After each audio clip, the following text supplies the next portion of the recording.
You've been told a simple story about banks. You deposit your money, the bank keeps a little and lends the rest to someone else. It's in the textbooks, it's intuitive, and according to the Bank of England, it's wrong. Banks don't lend out your savings. They create brand new money out of nothing the moment they make a loan. By the end of this, you'll see where almost every pound actually comes from, and you won't be able to unsee it.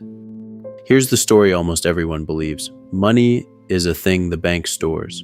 You put £100 in, the bank holds a little in reserve and lends out the rest, say 90. That 90 gets spent, redeposited, and lent again, 81, then 73, each loop multiplying the original deposit. Economists call it the money multiplier. It makes banks sound like careful middlemen, patiently passing savers' money from one hand to another. It's tidy, it's logical, it's how most of us were taught the system works. There's just one problem. The institution at the very center of that system published a paper explaining, in plain language, that this is not how banks actually create money. So how does it really work? In 2014, the Bank of England did something unusual. In its official quarterly bulletin, it laid out how money is really made and contradicted the textbooks directly. The paper is called Money Creation in the Modern Economy. Its central sentence is this: loans create deposits. The reverse of the sequence typically described in textbooks. Read that again. Not deposits create loans. Loans create deposits. The bank doesn't gather up savings and pass them on. When it lends, it creates the deposit in the same instant. New money that didn't exist a second earlier. This isn't a fringe theory, and it isn't a conspiracy. It's the central bank describing its own system on the record. So let's watch it happen, one mortgage at a time. You walk into a bank and you're approved for a £100,000 mortgage. Picture what you think happens next. The bank reaches into a vault of other people's savings and hands it over. That's not what happens. There is no vault. Instead, the bank opens its ledger and makes two entries at once. On one side, its assets, it records a loan. You owe the bank £100,000. On the other side, its liabilities, it records a deposit, £100,000, sitting in your account ready to spend. Both entries appear in the same instant with a keystroke.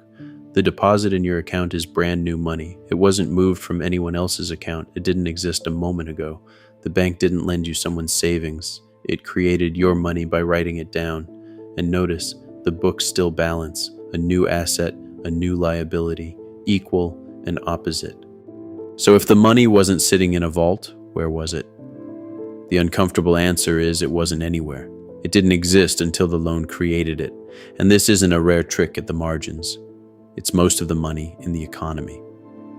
The physical cash a central bank prints, notes and coins, is only a few % of all the money in circulation.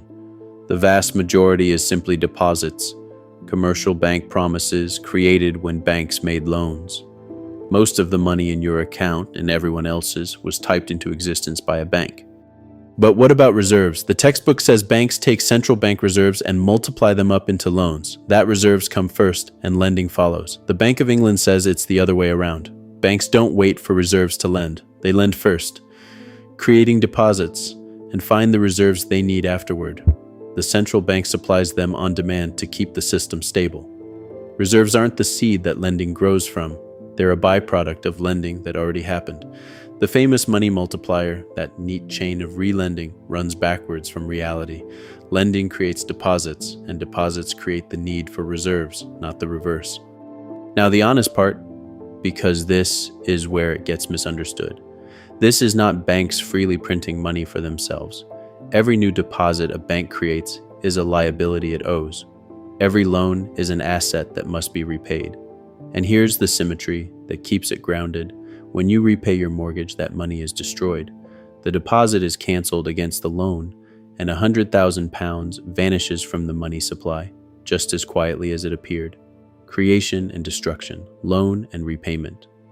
Banks are also fenced in by capital and regulatory rules, by the need to stay profitable, by competition for creditworthy borrowers, and above all, by the central bank's interest rate. They can't conjure unlimited money. They can only lend when someone wants to borrow and when the rules and the economics allow it. So, who actually controls how much money exists? Not a printing press in a basement. The central bank, but indirectly through the price of borrowing. When it raises interest rates, loans get more expensive, fewer people borrow, and less new money is created. When it cuts rates, borrowing rises and the money supply expands. Monetary policy isn't about printing notes. It's about nudging the rate at which commercial banks create and destroy money through lending. The lever is the interest rate. The money itself is made and unmade by ordinary loans. So what does this change? Once you see that money is created by lending, a lot of things look different. It means debt and the money supply are two sides of the same coin. Most money exists because someone somewhere is in debt. It means that when borrowing booms, the money supply swells, and when people pay down debt all at once, money can actually shrink, part of why recessions bite so hard. And it reframes inflation, not simply too much printed cash, but how fast banks are creating money through loans relative to what the economy actually produces. You don't need a fortune to use this, you just need to see the system clearly. Money isn't a fixed pile being passed around.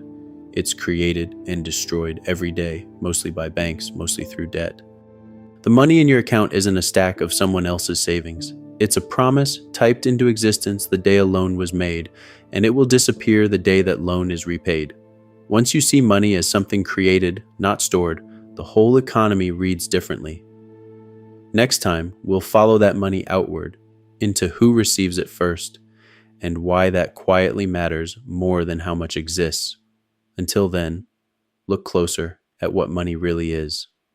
Thank you for watching.